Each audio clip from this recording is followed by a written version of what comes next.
छात्रों अब हम देखते हैं मौर्य प्रशासन के बारे में। चंद्रगुप्त मौर्य के बारे में जानकारी प्राप्त की। अब मौर्य प्रशासन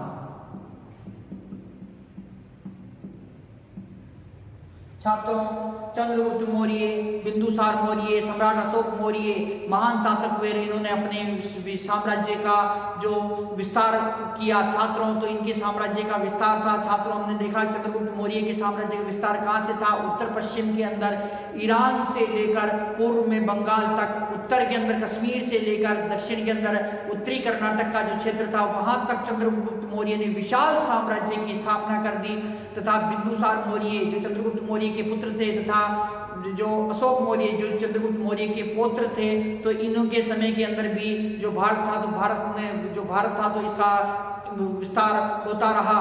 तो छात्रों इस विशाल साम्राज्य के जो प्रशासन को सुचारू रूप से चलाने के लिए उन्होंने जो प्रशासन को दो भागों के अंदर बांटा, केंद्रीय प्रशासन तथा प्रांतीय प्रशासन। तो छात्रों हम केंद्रीय प्रशासन के बारे में तथा प्रांतीय प्रशासन दोनों के बारे में अध्ययन करेंगे। तथा मौर्य जो साम्राज्य की न्याय व्यवस्था किस प्रकार की थी, मौर्य साम्राज्य की गुप्तचर व्यवस्था किस प्रकार की थी, मौर्य साम्राज्य की सेना किस प्रकार की थी, जिसके कारण जो विशाल साम्राज्य की स्थापना की गई, तो हम सभी की हम चर्चा करेंगे। तो छात्रों जो मौर्य साम्राज्य की जो प्रशासन है, मौर्य साम्राज्य के प्रशासन के बारे में देखते हैं। विशाल मौर्य प्रशासन दो भागों में बटा हुआ था। विशाल मौर्य प्रशासन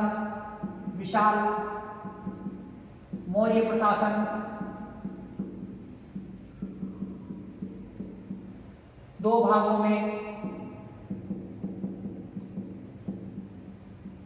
बटा हुआ था। विशाल मौर्य प्रशासन दो भागों में बटा हुआ था। निरंकुश दो भागों में बटा हुआ था। निरंकुश राजतंत्रात्मक शासन व्यवस्था, निरंकुश राजतंत्रात्मक शासन व्यवस्था। छात्रों राजतंत्रात्मक शासन व्यवस्था का प्रचलन था।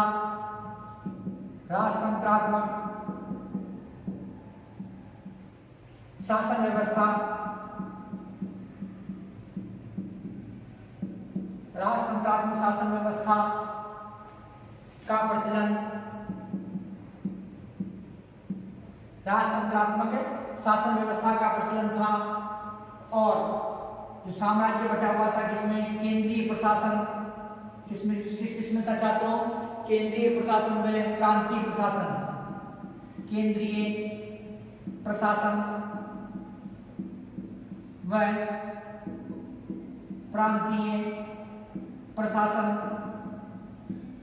दो भागों के अंदर ये जो साम्राज्य बटा हुआ था, किस के अंदर, केंद्रीय प्रशासन में प्रांतीय प्रशासन के अंदर ये बटा हुआ था। तो छात्रों जो विशाल मौर्य साम्राज्य को दो भागों के अंदर बांटा गया था, केंद्रीय प्रशासन तथा प्रांतीय प्रशासन। तो केंद्रीय जो या मौर्य साम्राज्य के अंदर निरंकुश राजतंत्रात्मक जो शासन व्यवस्था वो विद्यमान थी। और छात्रों अब हम देखते हैं केंद्रीय प्रशासन में प्रांतीय प्रशासन। तो सर्वप्रथम हम जो देखेंगे, किसे देखेंगे, केंद्रीय प्रशासन को देखेंगे। कौन सा प्रशासन छात्रों, केंद्रीय प्रशासन। तो केंद्रीय प्रशासन के बारे में हम चर्चा करते हैं। तो केंद्रीय प्रशासन किस प्रकार का था, तो मौर्य प्रशासन, विशाल मौर्य प्रशासन कितने भागों में बटा हुआ था, दो भागों में, केंद्रीय तथा प्रांतीय प्रशासन में। और राजतंत्रात्मक शासन व्यवस्था यहाँ पर जो विद्यमान थी।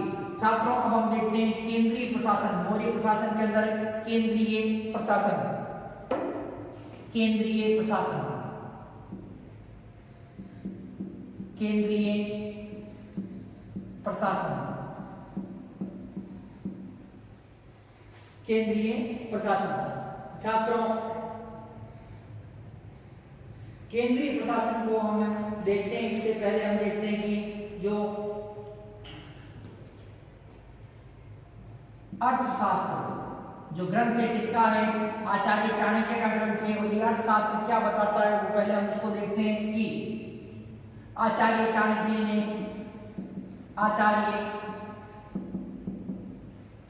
ने अपने ग्रंथ अर्थशास्त्र में आचार्य चाणक्य ने अपने ग्रंथ अर्थशास्त्र में राज्य के 7 अंग बताए हैं, अर्थात सप्तांग सिद्धांत दिया है। सप्तांग सिद्धांत अर्थात सप्तांग सिद्धांत दिया है। और सप्तांग सिद्धांत ये 7 अंग कौन कौन से हैं, तो वो देख लेते हैं कि चाणक्य ने कौन कौन से जो सप्तांग सिद्धांत दिए हैं, तो उसके बारे में हम देखते हैं। सप्तांग सिद्धांत, सप्तांग सिद्धांत, सप्तांग सिद्धांत के अंदर 7 अंग कौन कौन से हैं, तो देखते हैं हम। राजा, अमात्य, अमात्य, जनपद, जनपद, दुर्ग,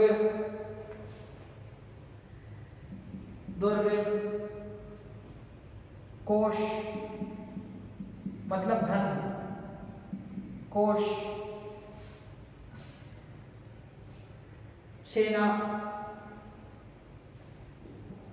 सेना, मित्र। तो छात्रों, राजा, अमात्य, जनपद, दुर्ग, कोश, सेना, मित्र। तो आचार्य जो चाणक्य हैं, चाणक्य इन्होंने अपने ग्रंथ अर्थशास्त्र में राज्य के 7 अंग बताए हैं, सप्तांग सिद्धांत इन्होंने दिया है। उस सप्तांग सिद्धांतों में राज्य के प्रमुख 7 अंग होने आवश्यक हैं। वो कौन कौन से हैं? राजा, अमात्य, जनपद, दुर्ग, कोश अर्थात धन, सेना और मित्र। तो ये जो 7 जो अंग बताएंगे, ये अंग क्या है कि होने आवश्यक है। तो सप्तांग सिद्धांत इन्होंने दिया है, इसके अंदर दिया है केंद्रीय प्रशासन के अंतर्गत इन्होंने दिया है। अब हम देखते हैं छात्रों की जो केंद्रीय प्रशासन है, इसके अंदर सर्वोच्च अधिकारी कौन है। तो छात्रों, केंद्रीय प्रशासन के बारे में हम देखते हैं कि सर्वोच्च जो अधिकारी इसके अंदर कौन है, तो उसके बारे में कि राजा, सर्वोच्च अधिकारी कौन है? राजा।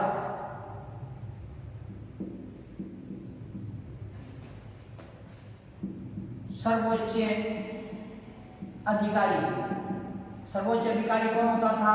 राजा होता था। सर्वोच्च न्यायाधीश,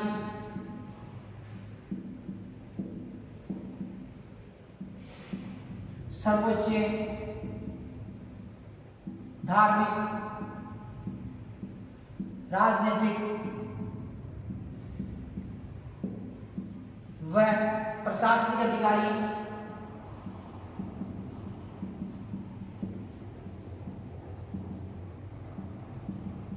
तो सर्वोच्च धार्मिक, राजनीतिक, प्रशासनिक अधिकारी कौन होता था? राजा होता था। सर्वोच्च न्यायिक अधिकारी अर्थात न्यायाधीश कौन होता था?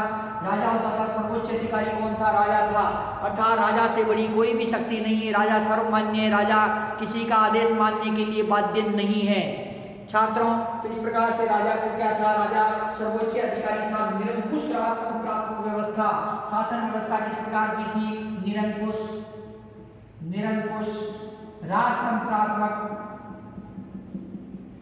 निरंकुश राजतंत्रात्मक शासन व्यवस्था, निरंकुश राजतंत्रात्मक शासन व्यवस्था विद्यमान थी। तो सर्वोच्च अधिकारी किससे बताया गया? राजा को बताया गया। सर्वोच्च न्यायिक अधिकारी, सर्वोच्च धार्मिक अधिकारी, सर्वोच्च प्रशासनिक अधिकारी, सर्वोच्च राजनीतिक अधिकारी राजा था तथा निरंकुश राजतंत्रात्मक जो शासन व्यवस्था विद्यमान थी। छात्रों, राजा को शासन में सहयोग देने के लिए मंत्री परिषद का गठन किया गया था। किसका? मंत्री परिषद, मंत्री परिषद। तो मंत्री परिषद का क्या कार्य था, तो उसके बारे में हम देखते हैं। राजा को शासन कार्य में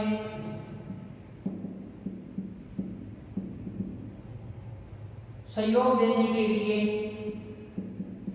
सहयोग देने के लिए मंत्री परिषद का गठन किया गया।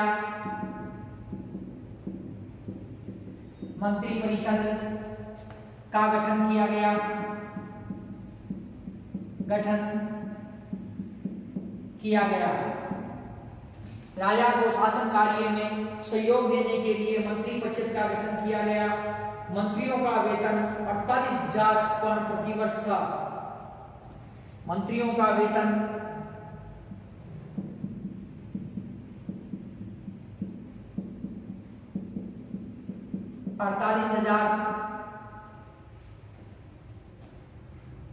48,000 पौंड वार्षिक था। मौर्य काल में चलने वाली ये मुद्रा थी पण, तो 48,000 जो पण जो वार्षिक वेतन इन्हें दिया जाता था। मंत्री परिषद का एक प्रधानमंत्री होता था। मंत्री परिषद का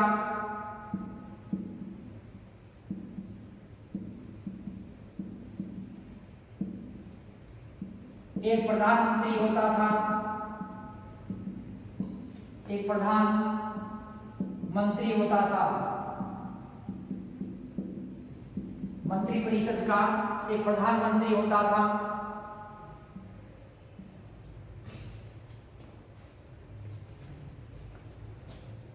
बौद्ध ग्रंथ दिव्यावदान के अनुसार,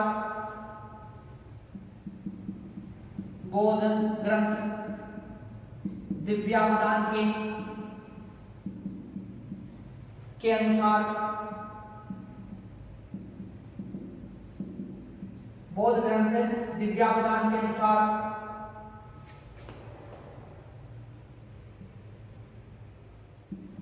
चंद्रगुप्त का प्रधानमंत्री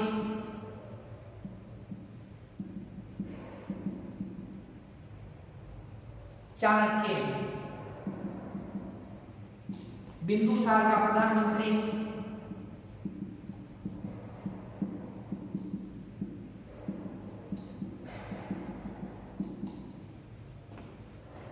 खल्लटक, अशोक का प्रधानमंत्री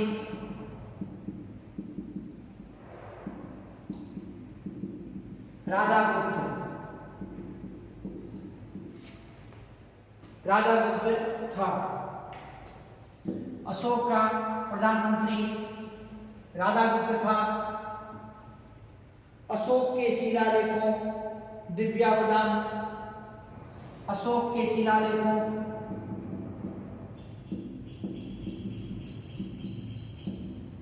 या अभिलेखों, अशोक के अभिलेखों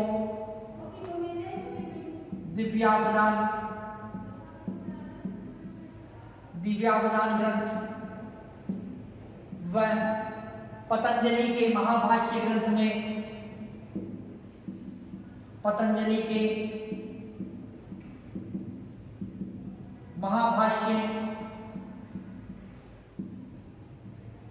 ग्रंथ में, पतंजलि के महाभाष्य ग्रंथ में मौर्य सभा का उल्लेख मिलता है।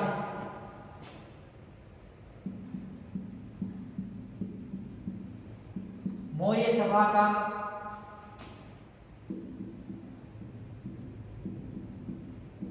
उल्लेख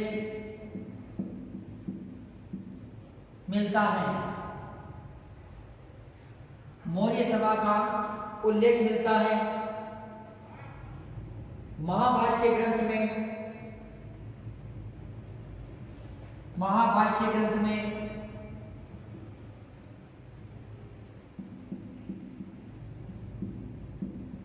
चंद्रगुप्त मौर्य सभा का, चंद्रगुप्त मौर्य सभा का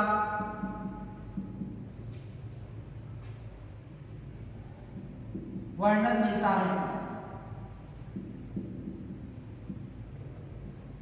चंद्रगुप्त मौर्य सभा का उल्लेख मिलता है।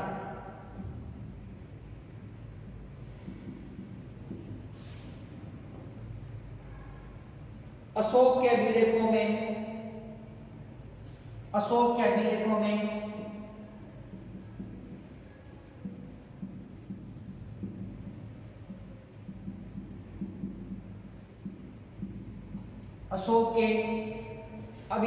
में मंत्री परिषद को परिवार कहा गया है। मंत्री परिषद को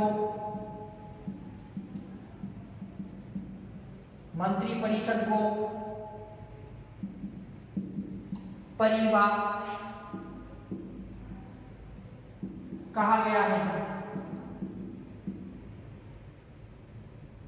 परिवार कहा गया है।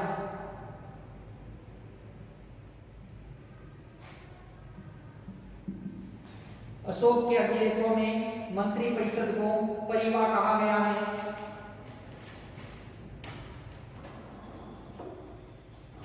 तो छात्रों, मंत्री परिषद सर्वोच्च जो अधिकारी होता है, सर्वोच्च अधिकारी कौन था? राजा था सर्वोच्च अधिकारी। और जो राजा को शासन में सहायता देने के लिए मंत्री परिषद का निर्माण करवाया गया था। राजा को शासन कार्य में सहयोग देने के लिए मंत्री परिषद का क्या किया गया था? निर्माण किया गया था या गठन किया गया था। मंत्रियों का वेतन जो ये मंत्री परिषद का निर्माण किया गया था, इसमें जो मंत्री होते थे उनका वेतन था 48,000 पण। पण क्या था? पण मौर्य काल में चलने वाली मुद्रा का नाम था, सिक्कों का नाम था ये। तो 48,000 जो पण थे वो मंत्रियों का वेतन था। मंत्री परिषद का एक प्रधानमंत्री भी होता था। जितने भी मंत्री होते थे उनका एक टॉप लीडर होता था, प्रधानमंत्री होता था, और वो उन सभी मंत्रियों पर नियंत्रण स्थापित करता था। मंत्री बौद्ध ग्रंथ दिव्यावधान, जो बौद्ध ग्रंथ है दिव्यावधान, उसके अनुसार चंद्रगुप्त मौर्य का जो प्रधानमंत्री उसका क्या नाम था? चाणक्य था। बिंदुसार का जो प्रधानमंत्री था उसका क्या नाम था? खल्लटक। बिंदुसार के प्रधानमंत्री का क्या नाम था? खल्लटक था। अशोक, जो सम्राट अशोक था, सम्राट अशोक का जो प्रधानमंत्री है उसका क्या नाम था? राधागुप्त। उस प्रधानमंत्री क्या नाम था? राधागुप्त था। छात्रों, अशोक के अभिलेखों में जो सम्राट अशोक के जो अभिलेख है, जो सम्राट अशोक के अभिलेखों में तथा दिव्यावधान ग्रंथ, जो दिव्यावधान ग्रंथ, उसमें पतंजलि के महाभाष्य नामक ग्रंथ में मौर्य सभा का उल्लेख मिलता है। किस सभा का उल्लेख मिलता है? मौर्य सभा का जो उल्लेख मिलता है। तो इसके अतिरिक्त जो महाभाष्य नामक ग्रंथ है किसने लिखा? ये पतंजलि नामक विद्वान। किसने लिखा था? पतंजलि ने लिखा। तो महाभाष्य ग्रंथ में चंद्रगुप्त मौर्य सभा का, किस सभा का उल्लेख? चंद्रगुप्त मौर्य सभा का उल्लेख मिलता है। तो महाभाष्य ग्रंथ में चंद्रगुप्त मौर्य सभा का उल्लेख किया गया है। अशोक के अभिलेखों में मंत्री परिषद को परिवार कहा गया है। अशोक के जो अभिलेख है उसमें मंत्री परिषद को क्या कहा गया? परिवार। क्या कहा गया छात्रों? परिवार। टाइप के अंदर आ सकता है आपके परिवार। परिवार किसे कहते हैं? तो अशोक के अभिलेखों में मंत्री परिषद को, जो मौर्यकालीन मंत्री परिषद है उसे क्या कहा गया? परिवार कहा गया। तो अशोक के अभिलेखों में मंत्री परिषद को परिवार कहा गया। महाभाष्य ग्रंथ में चंद्रगुप्त मौर्य सभा का उल्लेख मिलता है। जो पतंजलि का ग्रंथ है महाभाष्य, उसमें चंद्रगुप्त मौर्य सभा का उल्लेख मिलता है। अशोक के अभिलेखों, बौद्ध ग्रंथ दिव्यावधान व पतंजलि के महाभाष्य ग्रंथ में जो मौर्य सभा का उल्लेख जो किया गया है। तो मौर्य काल के अंदर अर्थात एक मंत्री परिषद का गठन ये किया गया।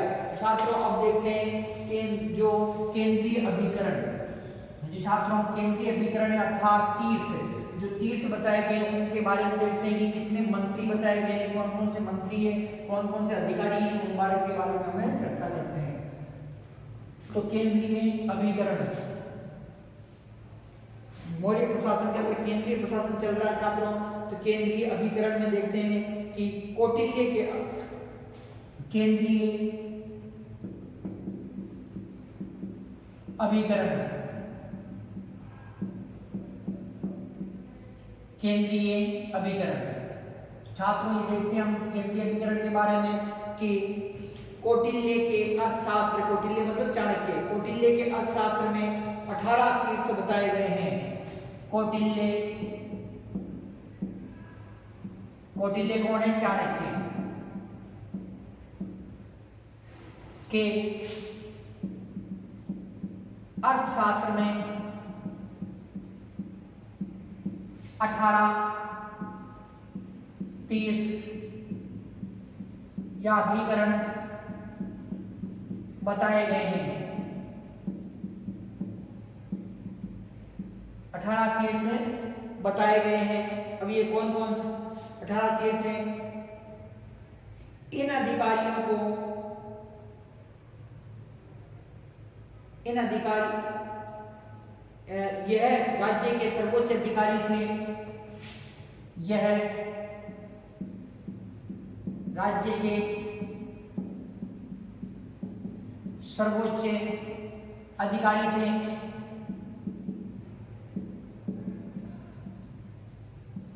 यह राज्य के सर्वोच्च अधिकारी थे। और ये कौन कौन से थे? तो तीर्थ व विभाग, तीर्थ व विभाग। तो कितने तीर्थ थे? 18 थे। तो पहला तीर्थ छात्रों की मंत्री व पुरोहित, मंत्री व पुरोहित प्रशासनिक विभाग का सर्वोच्च अधिकारी, मंत्री व पुरोहित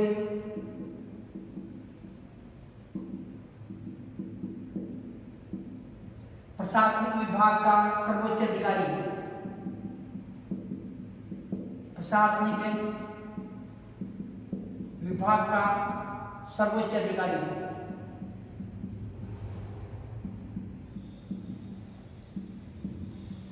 प्रशासनिक विभाग का सर्वोच्च अधिकारी। दूसरा था युवराज, राजा का उत्तराधिकारी, राजा का उत्तराधिकारी। राजा का जो सबसे बड़ा पुत्र होता था वो युवराज होता था, सेनापति।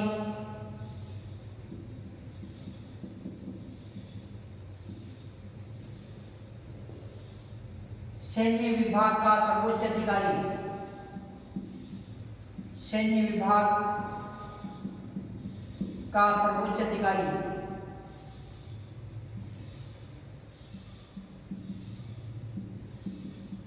सैन्य विभाग का सर्वोच्च अधिकारी। प्रतिष्ठा,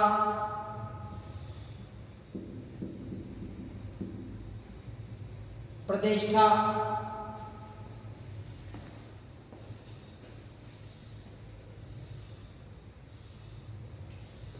प्रतिष्ठा।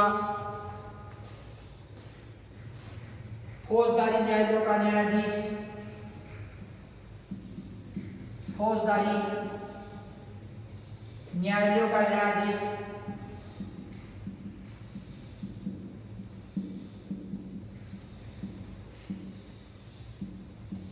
फौजदारी न्यायालयों का न्यायाधीश। व्यवहारिक,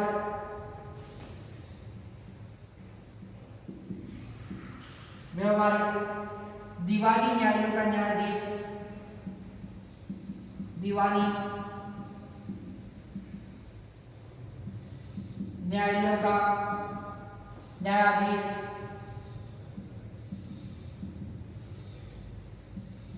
दीवानी न्यायालयों का न्यायाधीश। अंतर्वेशिक, अंतर्वेशिक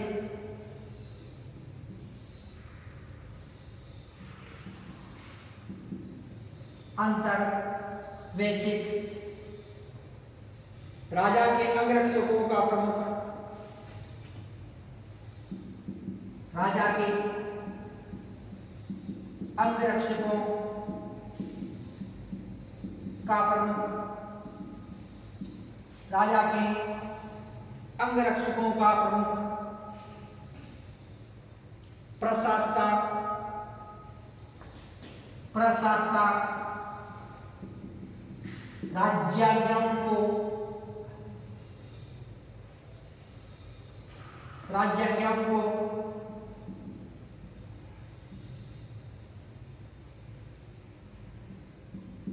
लिपिबद्ध करने वाला,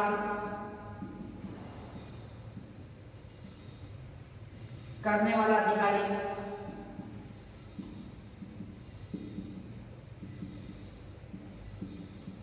राज्याज्ञाओं को लिपिबद्ध करने वाला अधिकारी।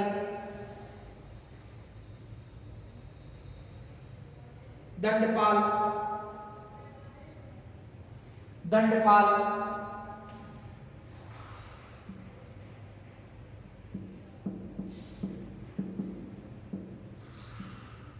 सैन्य सामग्री की देखभाल करने वाला अधिकारी, सैन्य सामग्री की देखभाल करने वाला अधिकारी।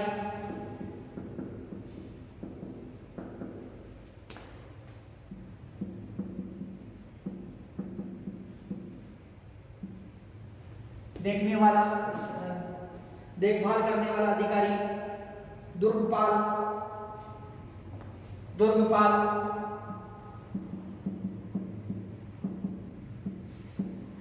दुर्गों का प्रबंध करने वाला अधिकारी, दुर्गों का प्रबंध करने वाला अधिकारी,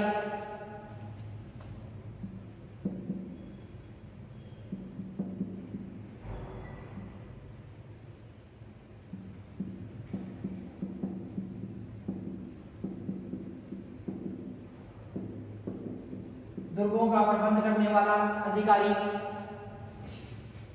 दोवारिक, राज प्रासादों का प्रधान अधिकारी, दोवारिक, राजप्रसादों का प्रधान अधिकारी,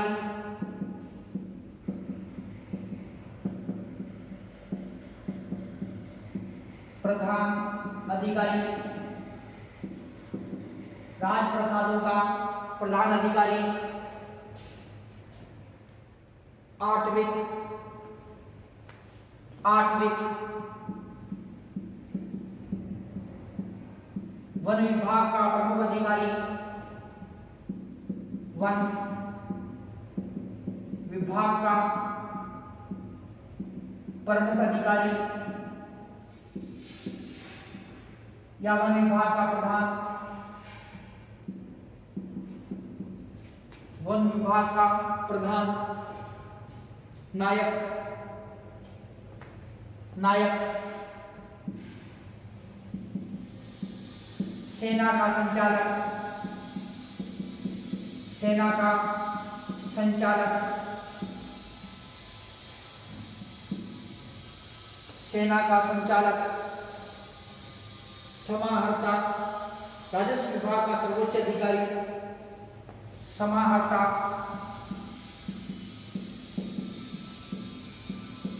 राजस्व विभाग का सर्वोच्च अधिकारी,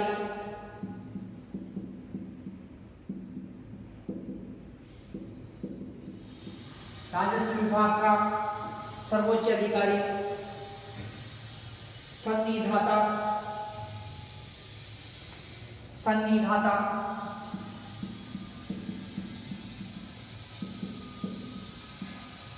कोषाध्यक्ष,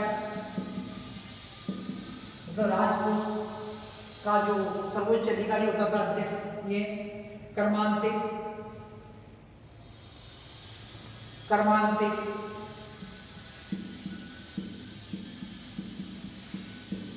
उद्योग व व्यापार का सर्वोच्च अधिकारी, उद्योग व व्यापार का सर्वोच्च अधिकारी,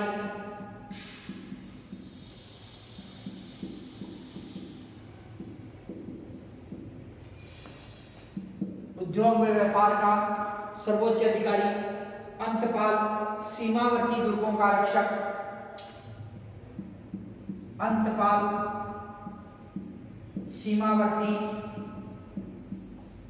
दुर्गों का रक्षक, दुर्गों का रक्षक, अंतपाल, सीमावर्ती दुर्गों का रक्षक, नागरक, नगर का प्रमुख अधिकारी, नागरक, नगर का प्रमुख अधिकारी,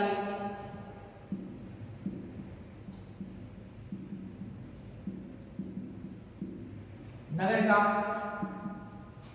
प्रमुख अधिकारी, मंत्री परिषदाध्यक्ष, मंत्री परिषदाध्यक्ष,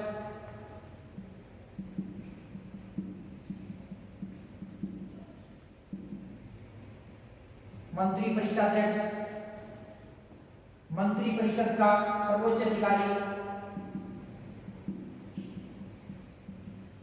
मंत्री परिषद का सर्वोच्च अधिकारी,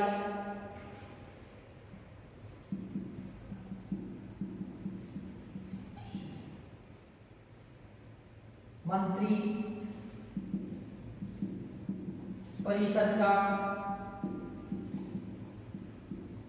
सर्वोच्च अधिकारी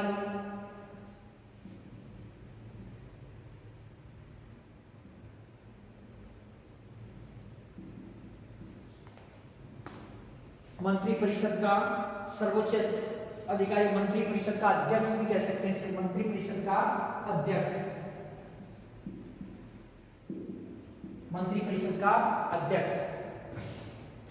जो छात्रों, तो ये अर्थशास्त्र है, अर्थशास्त्र आचार्य चाणक्य का ग्रंथ है, और आचार्य चाणक्य की ग्रंथ अर्थशास्त्र के अंदर जो ये 18 अभिकरण 18 तीर्थ बताए गए हैं, ये राज्य के सर्वोच्च अधिकारी होते थे।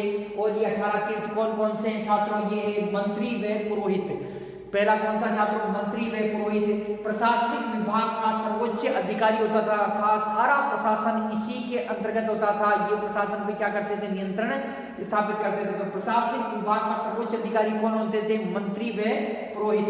युवराज, राजा का उत्तराधिकारी, जो राजा का ज्येष्ठ पुत्र होता था वो क्या कहलाता था? युवराज कहलाता था। और ये युवराज ही राजा की मृत्यु के बाद में यही जो युवराज होता था ये क्या बनता था? राजा बनता था। तो ये पावरफुल, इसका बहुत ही ताकतवर पद था। सेनापति, सैन्य विभाग का सर्वोच्च अधिकारी होता था। ये युद्ध के अंदर अर्थात सेना को सुसज्जित करने का कार्य तथा युद्ध के अंदर सेना का संचालन करने का कार्य भी इसी का होता था। प्रतिष्ठा, फौजदारी न्यायालयों का न्यायाधीश। जो फौजदारी, दीवानी तथा फौजदारी न्यायालय दो प्रकार के होते हैं, दीवानी तथा फौजदारी। तो मौर्य काल के अंदर भी दो प्रकार के न्यायालय थे, दीवानी न्यायालय तथा फौजदारी न्यायालय। तो फौजदारी न्यायालयों का जो न्यायाधीश होता था वो कौन होता था? प्रतिष्ठा। प्रतिष्ठा कौन होता था? फौजदारी न्यायालयों का न्यायाधीश। व्यवहारिक, दीवानी न्यायालयों का न्यायाधीश। अब जिस प्रकार प्रतिष्ठा फौजदारी न्यायालयों का न्यायाधीश था, उसी प्रकार से दीवानी न्यायालयों का जो न्यायाधीश होता था वो कौन होता था? वो होता था व्यवहारिक। अंतर्वेशिक, जो अंतर्वेशिक के छात्रों, अंतर्वेशिक ये क्या है? ये है राजा के कार्य, राजा के अंगरक्षकों का प्रमुख। जो राजा की जो सुरक्षा करने के अंदर जो संलग्न अंगरक्षक थे उनका ये प्रमुख होता था। ये राजा का बहुत ही विश्वास पात्र व्यक्ति होता था। तो राजा का बहुत ही विश्वास पात्र व्यक्ति है कौन है? ये अंतर्वेशिक। प्रशासका, राज आज्ञाओं को लिपिबद्ध करने वाला अधिकारी। जो राजा आदेश देता था, किसी को कोई फरमान भेजना है, किसी भी व्यक्ति को कोई आदेश भेजना है तो उसकी भाषा को ठीक करने का काम करता था ये, तथा राज आज्ञाओं को लिपिबद्ध करने का कार्य कौन करता था? प्रशासका नाम का जो अधिकारी था। दंडपाल, सैन्य सामग्री की देखभाल करने वाला अधिकारी। ये कौन था छात्रों? सैन्य सामग्री की देखभाल करने वाला अधिकारी क्या कहलाता था? दंडपाल कहलाता था। छात्रों, दंडपाल कौन था? सैन्य सामग्री की देखभाल करने वाला अधिकारी क्या कहलाता था? दंडपाल कहलाता था। दुर्गपाल, दुर्गों का प्रबंध करने वाला अधिकारी। जो दुर्ग थे, दुर्गों की मरम्मत करवाने वाला, दुर्गों की देखरेख करने वाला, दुर्गों की सुरक्षा का भार किस पे होता था? ये दुर्गपाल नाम के अधिकारी के ऊपर होता था। द्वारिक, राजप्रसादों का प्रधान अधिकारी। ये द्वारिक कौन था? राजप्रसादों का जो प्रमुख ये प्रधान अधिकारी कौन था? द्वारिक होता था। आठविक, वन विभाग का प्रधान अधिकारी। आठविक कौन था? वन विभाग था। संपूर्ण वन का क्षेत्र किसके अंतर्गत आता था? ये आठविक नाम के अधिकारी के अंतर्गत आता था। नायक, नायक था सेना का संचालन करना, युद्ध के समय सेना का संचालन करने का कार्य किसका था? नायक नाम के अधिकारी का था। समाहर्ता, मोस्ट इंपोर्टेंट है, कई बार ये पूछा भी गया छात्रों। राजस्व विभाग का सर्वोच्च अधिकारी। राजस्व विभाग का सर्वोच्च अधिकारी क्या कहलाता था? समाहर्ता कहलाता था। तो राजस्व विभाग के सर्वोच्च अधिकारी को क्या कहा जाता था छात्रों? ये राजस्व विभाग के सर्वोच्च अधिकारी को समाहर्ता कहा जाता था। संधिदाता, संधिदाता ये कोषाध्यक्ष, राजकीय कोष का अध्यक्ष। जो भी इसमें रेवेन्यू आता था, जो भी कर आता था, इसके अंदर उसका ये अध्यक्ष होता था। तो ये कोष का अध्यक्ष था।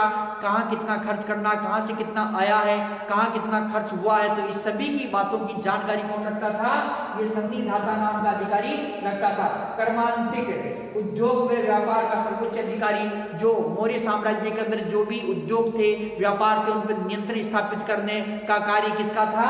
वो कर्मांतिक का था। अंतपाल, सीमावर्ती दुर्गों का रक्षक। जो सीमा क्षेत्र पर जितने भी दुर्ग होते थे तो उनका रक्षक कौन होता था? अंतपाल। नागरक, नगर का प्रमुख अधिकारी, नगर का प्रमुख अधिकारी क्या कहलाता था? नागरिक कहलाता था। मंत्री परिषदाध्यक्ष, जो मंत्री परिषद अध्यक्ष है, मंत्री परिषद का अध्यक्ष, मंत्री परिषद का अध्यक्ष मौर्य काल के अंदर एक मंत्री परिषद थी, और उस मंत्री परिषद का जो अध्यक्ष क्या कहलाता था? ये कहलाता था मंत्री परिषद अध्यक्ष। ये मंत्री परिषद का अध्यक्ष था। तो छात्रों, इस प्रकार से जो आचार्य चाणक्य थे, आचार्य चाणक्य ने अपने ग्रंथ अर्थशास्त्र के अंदर जो ये 18 तीर्थ अर्थात अभिकरणों का उल्लेख किया। ये राज्य के सर्वोच्च अधिकारी थे और प्रशासन चलाने में ये राजा की क्या करते थे? सहायता करते थे। छात्रों, जो प्रमुख अध्यक्ष, अब हम देखते हैं अर्थशास्त्र के अंदर जो प्रमुख अध्यक्षों का वर्णन किया गया है। अर्थशास्त्र जो ग्रंथ है उसके अंदर जो 26 जो अध्यक्ष हैं, उन 26 अध्यक्षों का उल्लेख किया गया। तो उन अध्यक्षों के बारे में हमें चर्चा करते हैं कि अध्यक्ष कौन कौन से थे। छात्रों, प्रमुख अध्यक्ष,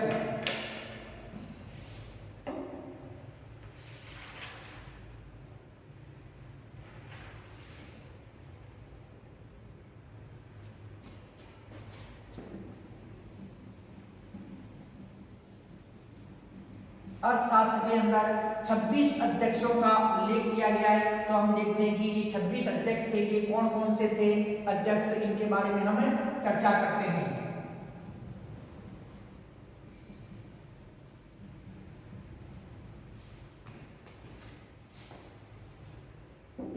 प्रमुख अध्यक्ष, प्रमुख अध्यक्ष अर्थशास्त्र में आचार्य कौटिल्य ने अर्थशास्त्र ग्रंथ में, अर्थशास्त्र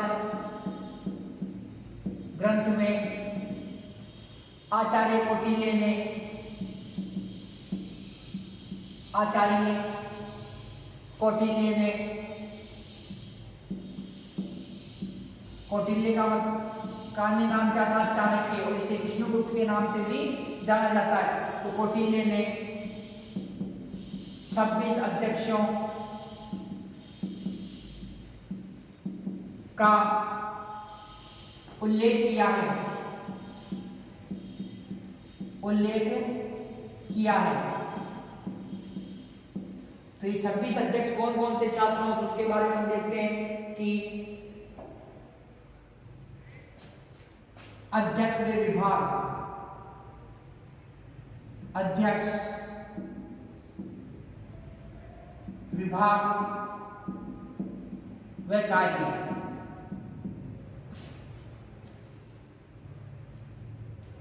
छात्रों, ये कहाँ का अध्यक्ष था? ये देखते हैं कौन सा विभाग था। ये कार्य क्या था इसका, इस अध्यक्ष का? तो अध्यक्ष छात्रों पटलाध्यक्ष, पटलाध्यक्ष,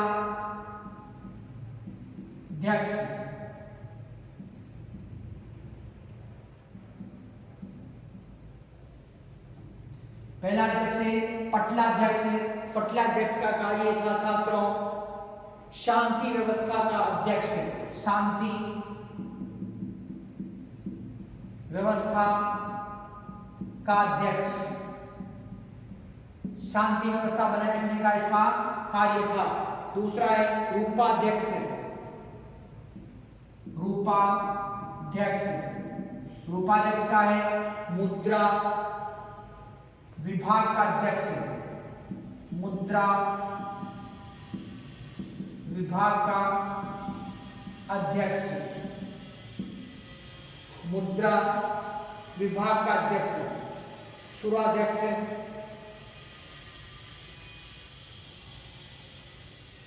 सुराध्यक्ष आबकारी विभाग का अध्यक्ष,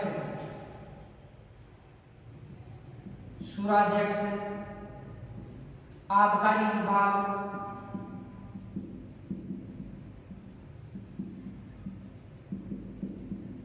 का अध्यक्ष,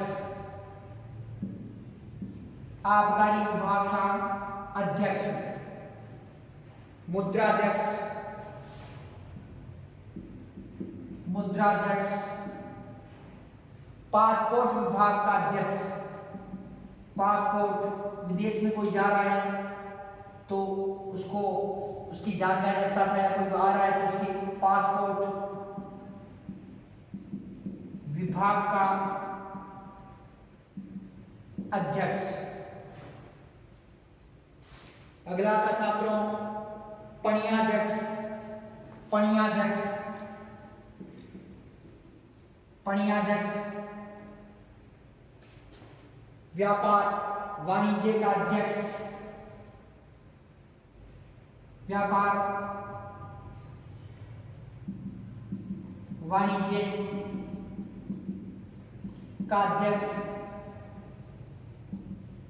व्यापार वाणिज्य का अध्यक्ष। पुण्याध्यक्ष। पुण्याध्यक्ष पुण्याध्यक्ष वनों से संबंधित कार्यों का अध्यक्ष। वनों से संबंधित कार्यों का अध्यक्ष। वनों से संबंधित कार्यों का अध्यक्ष। लक्षणाध्यक्ष। लक्षणाध्यक्ष टकसाल का अध्यक्ष। टकसाल का अध्यक्ष।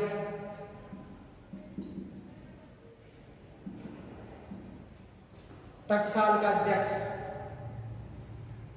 लोहाध्यक्ष।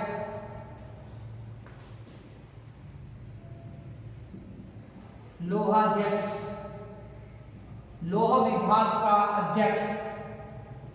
लौह विभाग का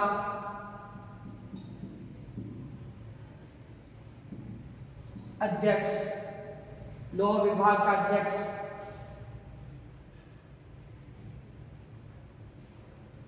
आकाराध्यक्ष।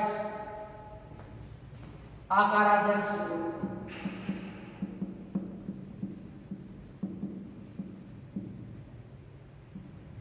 खान विभाग का अध्यक्ष।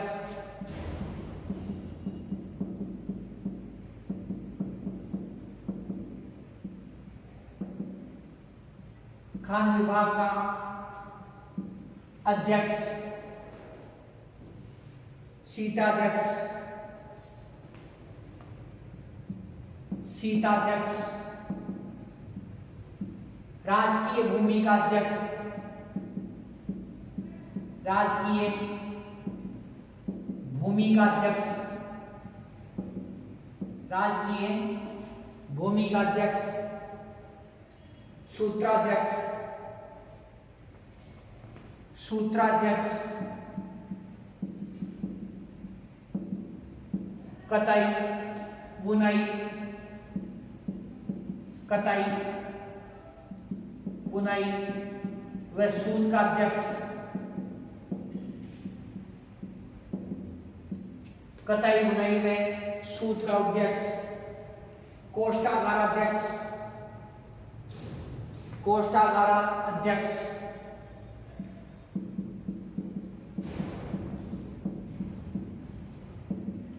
कोष्ठागार अध्यक्ष। भंडार गृह का अध्यक्ष। भंडार गृह का अध्यक्ष। भंडार गृह का अध्यक्ष। श्रवणाध्यक्ष। श्रवणाध्यक्ष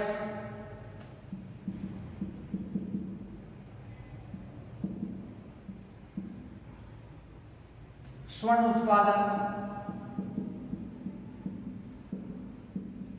व स्वर्ण उत्पादन व शुद्धता की जांच करने का वाला अध्यक्ष।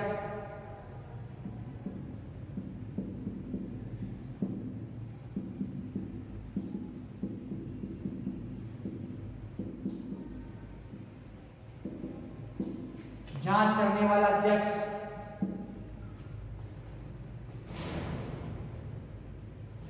पोथवाध्यक्ष, पोथवाध्यक्ष, मापतोल का अध्यक्ष,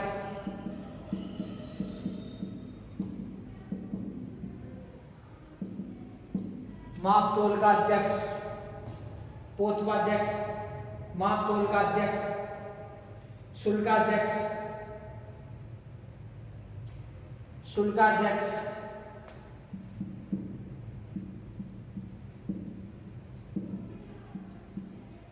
चोंगी, चोंगी, शुल्क, चोंगी वसूली का अध्यक्ष, चोंगी व शुल्क,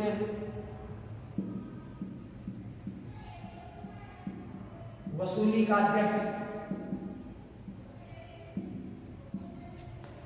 चोंगी व शुल्क वसूली का अध्यक्ष,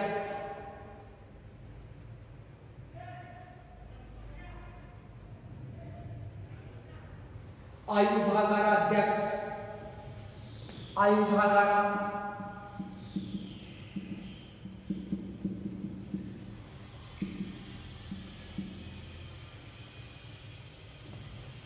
आयुधागार अध्यक्ष, शस्त्रागार का अध्यक्ष, शस्त्रागार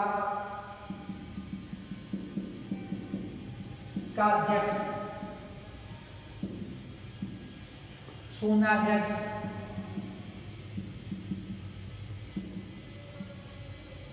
सोनाध्यक्ष, बूचड़ खानों का अध्यक्ष, बूचड़ खानों का अध्यक्ष, बूचड़ खानों का अध्यक्ष, विविधताध्यक्ष, विविधताध्यक्ष,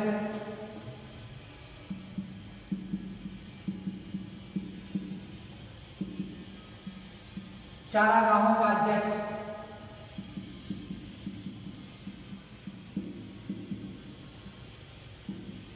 चारागाहों का अध्यक्ष,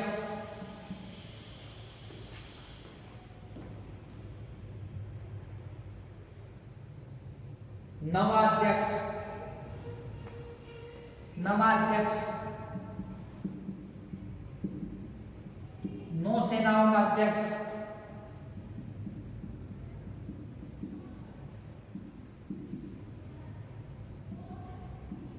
नौसेना का अध्यक्ष, गणिताध्यक्ष,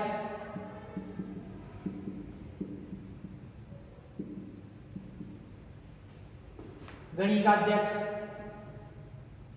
वेश्याओं का निरीक्षक,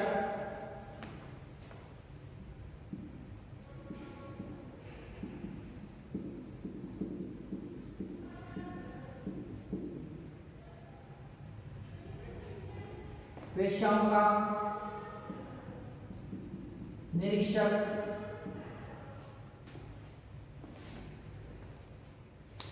तो छात्रों अर्थशास्त्र के अनुसार 26 तीर्थ बताए गए हैं। आगे भी जो 6 तीर्थ और हैं उसके बारे में भी हम जो चर्चा करेंगे छात्रों। तो ये देखते हैं हम कि पहले इन तीर्थों को देखते हैं। अर्थशास्त्र ग्रंथ में आचार्य कौटिल्य अर्थात आचार्य कौटिल्य को चाणक्य व विष्णुगुप्त के नाम से भी जाना जाता है। तो अर्थशास्त्र ग्रंथ में आचार्य कौटिल्य ने 26 अध्यक्षों का उल्लेख किया है। कौन कितने अध्यक्षों का उल्लेख किया? 26 अध्यक्षों का उल्लेख किया गया है। इनके अंदर छात्रों पटलाध्यक्ष है, शांति व्यवस्था का कार्य करने वाला अध्यक्ष था। ये क्या करता था? शांति व्यवस्था बनाए रखने का कार्य करता था। रूपाध्यक्ष है, मुद्रा विभाग का ये अध्यक्ष था। सुराध्यक्ष आबकारी विभाग का अध्यक्ष था। मुद्राध्यक्ष पासपोर्ट विभाग का अध्यक्ष था। पणियाध्यक्ष व्यापार वाणिज्य का अध्यक्ष था। कुणियाध्यक्ष वनों से संबंधित कार्यों का ये अध्यक्ष था। लक्षणाध्यक्ष टकसाल का ये जहाँ सिक्के ढलते थे उस टकसाल का ये प्रमुख जो अधिकारी था। लोहाध्यक्ष लोह विभाग जहाँ पर लोहे की खानें होती थी, लोहे की सामग्री बनती थी, उसका ये अध्यक्ष था। आकाराध्यक्ष खान विभाग का ये अध्यक्ष था। सीताध्यक्ष राजकीय भूमि का ये अध्यक्ष था। सूत्राध्यक्ष कताई बुनाई व सूत का अध्यक्ष था ये कोष्ठागाराध्यक्ष। ये भंडार गृह का अध्यक्ष था स्वर्णाध्यक्ष। यह स्वर्ण मतलब सोने का जहां उत्पादन होता है और सोने की शुद्धता की जांच करने वाला ये अधिकारी था। कोतवाध्यक्ष माप तोल का ये अध्यक्ष था। शुल्काध्यक्ष चुंगी व शुल्क वसूली का ये अध्यक्ष था। आयुधागाराध्यक्ष ये शस्त्रागार का अध्यक्ष था। शून्याध्यक्ष बूचड़ खानों का ये अध्यक्ष था। विविताध्यक्ष चारागाहों का ये अध्यक्ष था। नवाध्यक्ष नौसेना का ये अध्यक्ष था। गणिकाध्यक्ष वेश्याओं का ये निरीक्षक था। ये क्या था छात्रों? वेश्याओं का निरीक्षक था। तो इस प्रकार से जो इसके जो अध्यक्ष बताए गए छात्रों, और इसके अंदर आगे जो अध्यक्ष हम देखते हैं, आगे जो अध्यक्ष है छात्रों, ये जो 20 अध्यक्ष हमने देखे, अब 6 अध्यक्ष और हैं, उसके बारे में और चर्चा करते हैं छात्रों। अगले जो अध्यक्ष है वो है 21वां जो अध्यक्ष है छात्रों, वो है इसमें संस्थाध्यक्ष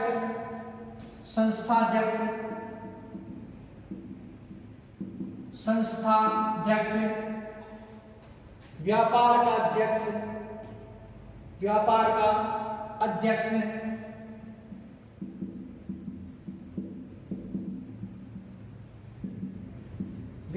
का अध्यक्ष हस्ती अध्यक्ष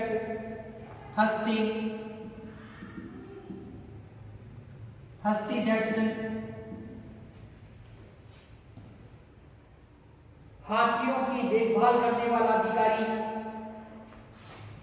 हाथियों की देखभाल करने वाला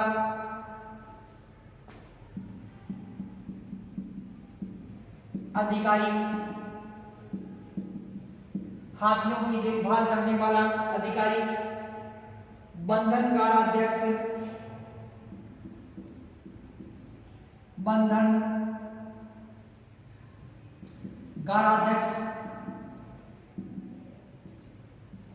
बंधनगाराध्यक्ष जेल का अध्यक्ष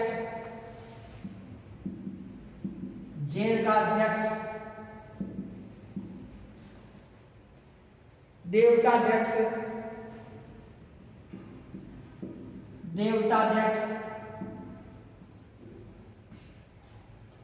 धार्मिक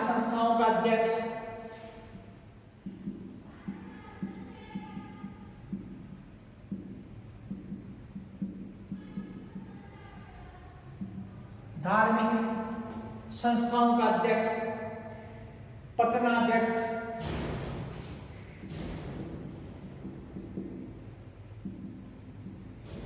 बंदरगाहों का अध्यक्ष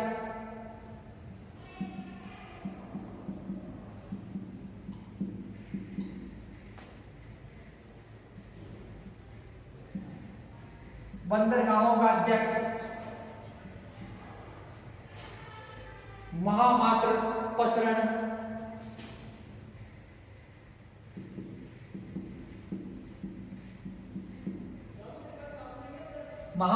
प्रसरण गुप्त विभाग व खुफिया विभाग का अध्यक्ष